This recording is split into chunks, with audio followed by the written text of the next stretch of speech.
Assalamualaikum warahmatullahi wabarakatuh. Perkenalkan, nama saya Kaila Mutiara Putri Jarahman dari kelas A dengan NIM 220305502016. Di sini saya akan menjelaskan mengenai penyakit diabetes mellitus.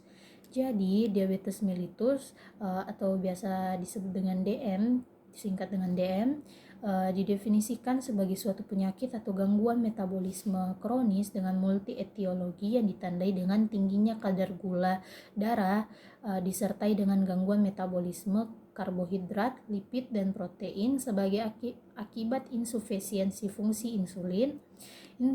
Insufisiensi fungsi insulin dapat disebabkan oleh gangguan atau defisiensi produksi insulin oleh sel-sel beta Langerhans kelenjar pankreas atau disebabkan oleh kurang responsifnya sel-sel tubuh terhadap insulin. Adapun tanda dan gejala, yaitu diabetes seringkali muncul tanpa gejala, namun demikian ada beberapa gejala yang harus diwaspadai sebagai syarat kemungkinan diabetes. Gejala tipikal yang sering dirasakan penderita diabetes antara lain poliuria, yaitu sering buang air kecil, polidipsia, sering haus, dan polifagia, banyak makan atau mudah lapar. Selain itu sering pula muncul keluhan penglihatan kabur, koordinasi gerak anggota tubuh terganggu, kesemutan pada tangan atau kaki, timbul gatal-gatal yang seringkali sangat mengganggu atau pruritus, dan berat badan yang menurun tanpa sebab yang jelas. Pada diabetes mellitus tipe 1, gejala klasik yang umum dikeluhkan adalah poliuria, polidipsia, polifagia, penurunan berat badan, cepat merasa lelah, irritabilitas, dan pruritus atau gatal-gatal pada kulit. Pada diabetes mellitus tipe 2, gejala yang dikeluhkan umumnya hampir tidak ada. Diabetes mellitus tipe 2 seringkali muncul tanpa diketahui dan penanganan baru dimulai beberapa tahun kemudian ketika penyakit sudah berkembang dan komplikasi sudah terjadi. Penderita diabetes mellitus tipe 2 umumnya lebih mudah terkena infeksi, sukar sembuh dari luka, daya penglihatan makin buruk, dan umumnya menderita hipertensi, hiperlipidemia, obesitas, dan juga komplikasi pada pembuluh darah dan saraf. Lalu yang selanjutnya ada jenis-jenis diabetes.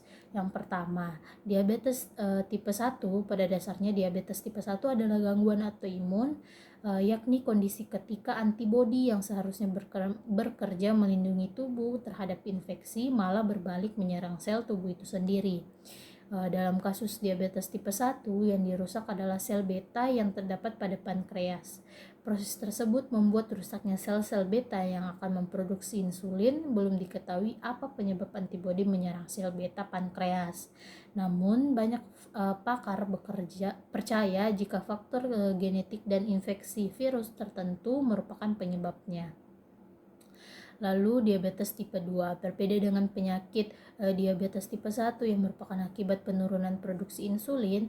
Pada diabetes tipe 2 produksi insulin berjalan normal, namun sensitivitas tubuh dalam merespons kadar gula darah menurun sehingga penggunaannya menjadi tidak maksimal. Umumnya kondisi ini lebih sering terjadi pada orang dewasa, terutama mereka yang sudah berusia di atas 30 tahun. Faktor gaya hidup seperti kurang melakukan aktivitas fisik, stres, dan konsumsi makanan tinggi gula memainkan peran penting dalam terbentuknya penyakit ini. Selain itu, faktor genetik dan obesitas yang tidak ditangani dengan baik cukup berpengaruh dalam peningkatan risiko diabetes tipe 2. Lalu jenis yang ketiga adalah diabetes gestasional. Diabetes gestasional adalah penyakit diabetes yang umumnya bersifat sementara. Penyakit ini akan menyerang pada ibu hamil dan biasanya akan sembuh sendiri setelah melahirkan. Baik, itu saja yang bisa saya sampaikan. Saya ucapkan terima kasih. Assalamualaikum warahmatullahi wabarakatuh.